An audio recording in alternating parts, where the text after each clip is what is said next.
Assalamualaikum warahmatullahi wabarakatuh. Alhamdulillah rabbil alamin. Allahumma shalli ala Muhammad wa ala ali Muhammad. Nah, sahabat sekalian, dimanapun Anda berada, semoga tetap sehat dan selalu berada dalam lindungan Allah Subhanahu wa ta'ala. Pertama, marilah kita selalu bersyukur kepada Allah karena Allah telah melimpahkan rahmat, nikmat dan karunia-Nya kepada kita semua. Semoga dengan itu semakin mendekatkan diri kita kepada Allah dan semakin menambah kadar keimanan dan ketakwaan kita kepadanya. Kedua, salawat dan salam semoga selalu tercurahkan kepada Nabi kita, Nabi Muhammad SAW, pada keluarga, para sahabat dan kepada siapapun yang menjadi pengikut setia beliau sampai pada hari kiamat nanti. Nah, semoga kita semua ini ya diakui sebagai umat beliau dan memperoleh syafaatnya nanti di yaumil akhir. Amin amin ya rabbal alamin. Nah, sahabat sekalian yang dirahmati Allah Subhanahu wa ta'ala, membaca adalah salah satu perintah Allah Subhanahu wa ta'ala kepada hambanya. Nah, hal ini bisa kita lihat ya sebagaimana wahyu yang pertama kali turun kepada Nabi Muhammad SAW adalah tentang perintah membaca ini ya. Iqra bismi rabbikal ladzi khalaq. Bacalah dengan menyebut nama Tuhanmu yang menciptakan. Nah, pada akhirnya dengan spirit membaca inilah ya, dengan spirit Iqra inilah Nabi Muhammad SAW ya berhasil mengeluarkan umat manusia dari kegelapan menuju kepada cahaya ya, di masa kejahiliahan ya, masa kebodohan ya, masa kejumudan. Kemudian dengan spirit Iqra ini Nabi Muhammad SAW ya berhasil ya mengeluarkan manusia pada ketika itu ya dari kegelapan ini ya, dari kegelapan, kejahiliahan, kebodohan dan kejumudan, dan menuju ke peradaban yang lebih maju, lebih beradab dan lebih bermoral. Nah, sahabat sekalian yang dirahmati Allah Subhanahu wa ta'ala, nah aktivitas membaca ini harus kita jadikan sebagai aktivitas harian yang tidak kita tinggalkan ya. Paling tidak kita jadikan membaca ini sebagai satu kebutuhan ya, sehingga di setiap hari itu kita jadwalkan khusus ya, jadwal untuk kita membaca ya, minimal 1 jam misalnya ya, 1 jam atau setengah jam begitu ya, waktu minimal yang harus kita jadikan sebagai aktivitas membaca. Nah, kalau kita melihat ya, aktivitas membaca ini sesungguhnya tidak pernah lepas dari kebiasaan orang-orang hebat ya, tokoh-tokoh besar ya. Kalau kita cek begitu ya di biografi mereka, semua tokoh-tokoh hebat itu semuanya kutu buku begitu ya, gila bacanya. Nah, jadi kalau kita mau meneladani mereka ya, kalau mau menjadi tokoh-tokoh besar ya, orang-orang besar, maka jangan malas membaca ya, jangan jauhkan aktivitas membaca itu dalam keseharian kita. Jadi kita harus dekat ya, harus dekat dengan buku ya, sehingga aktivitas membaca itu tidak terpisahkan dari kehidupan kita. Nah, karena kita sangat butuh ya, butuh asupan-asupan yang bergizi ya untuk akal kita, untuk hati kita. Nah, membaca itu bisa memenuhi itu. Nah, dengan begitu maka akal kita akan senantiasa sehat gitu ya, hati juga sehat. Nah, kemudian muncullah rasa menyenangkan begitu ya, rasa menyenangkan, kemudian rasa bahagia dan seterusnya. Bahkan bisa jadi membaca itu juga termasuk ya bagian dari terapi kesehatan.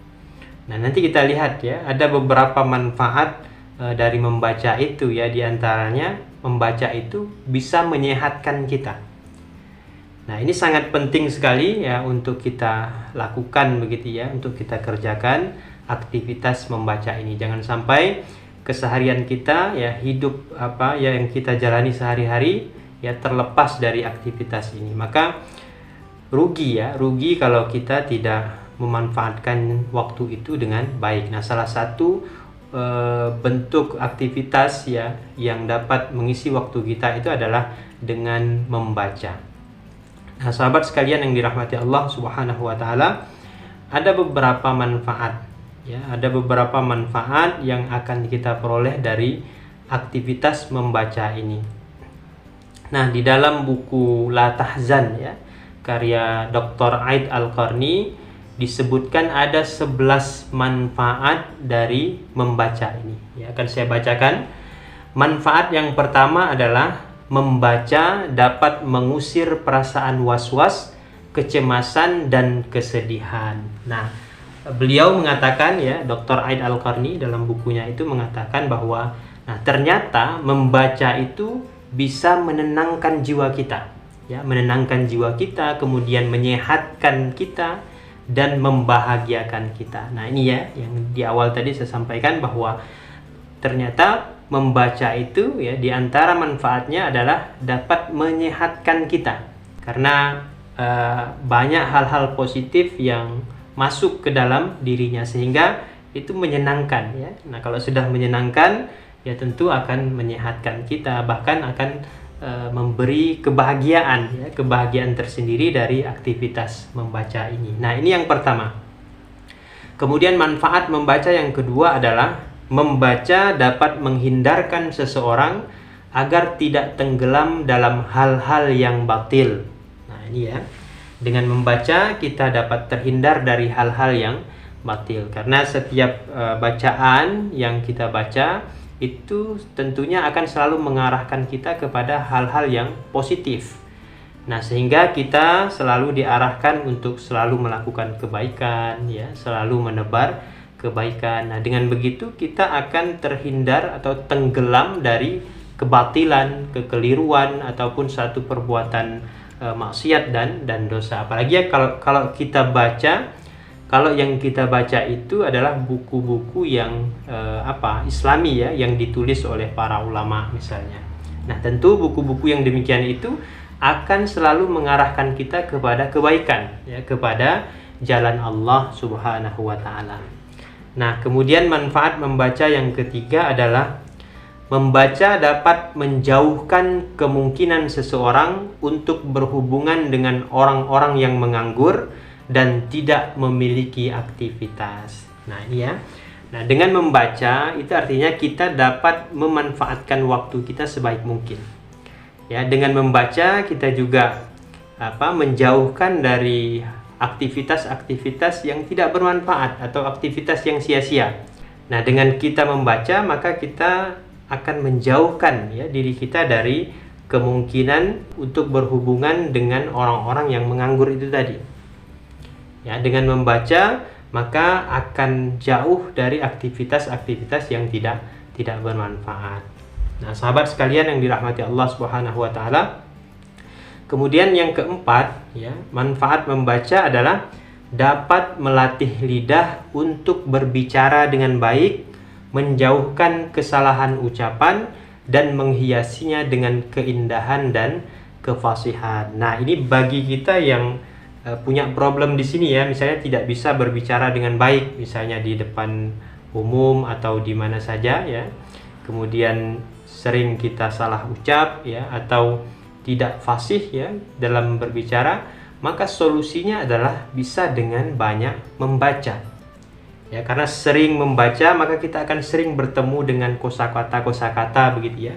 Sering melafalkan kosakata, kemudian mendapatkan tambahan kosakata baru, dan itu akan melatih diri kita untuk berbicara dengan baik dan lancar. Nah, kalau kita tidak banyak membaca maka kita akan sulit ya untuk berbicara apa yang mau kita bicarakan. Sementara kita tidak punya kosakata yang cukup untuk membuat satu pembicaraan misalnya ya. Nah, maka solusinya adalah banyak-banyak membaca. Nah, sahabat sekalian, kemudian manfaat yang kelima adalah membaca dapat mengembangkan akal, mencerahkan pikiran, dan membersihkan hati nurani. Ya, jadi mengembangkan akal, mencerahkan pikiran, dan membersihkan hati nurani. Nah, kemudian manfaat membaca yang keenam adalah membaca dapat meningkatkan pengetahuan dan mengembangkan daya ingat serta pemahaman. Ya, jadi pengetahuan kita meningkat dengan membaca itu. Pengetahuan meningkat, daya ingat semakin baik, juga pemahaman semakin baik. Nah, kemudian yang ketujuh, Dengan membaca, orang dapat mengambil pelajaran dari pengalaman orang lain, kebijaksanaan kalangan bijak bestari, dan pemahaman ulama. Ya, jadi kita bisa belajar pengalaman-pengalaman orang lain itu dari membaca. Kalau kita mau mempelajari ya tentang kehidupan tokoh-tokoh tertentu, ya kita bisa membaca biografi mereka.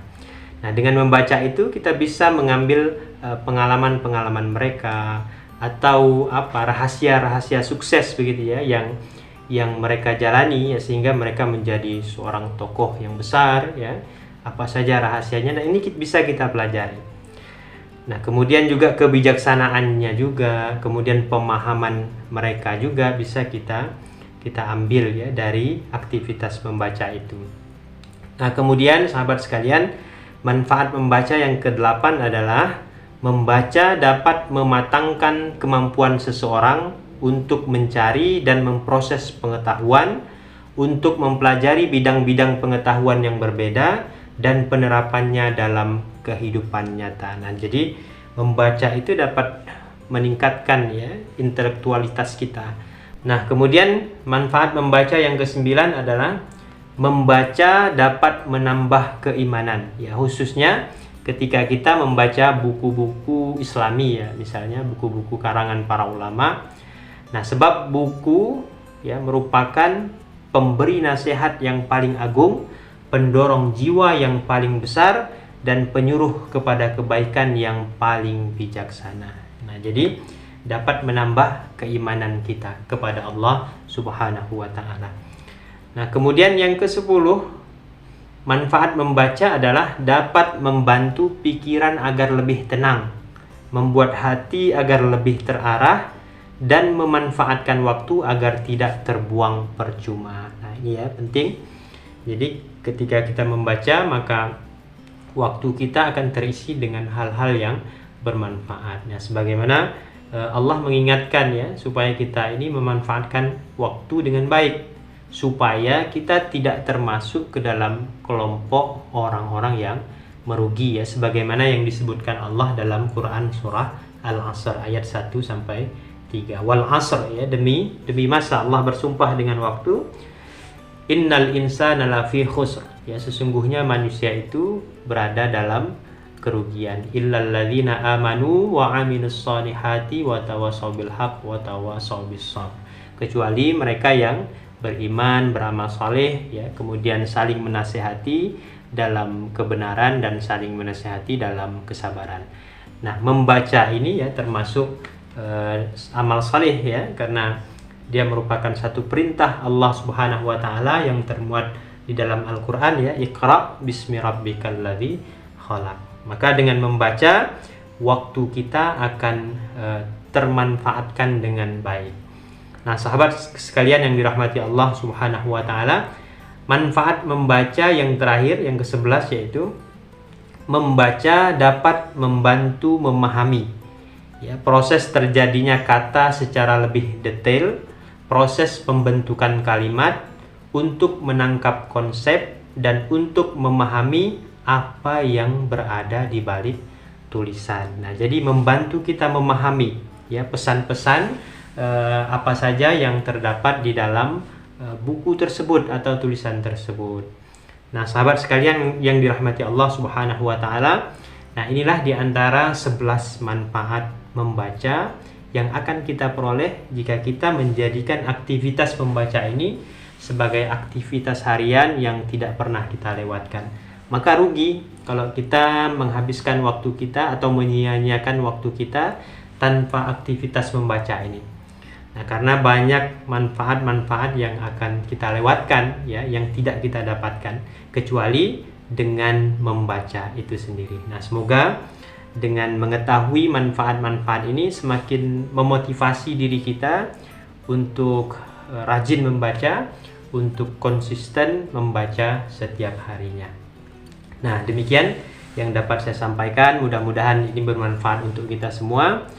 Saya akhiri, billahi fisabilil haq fastabiqul khairat. Assalamualaikum warahmatullahi wabarakatuh.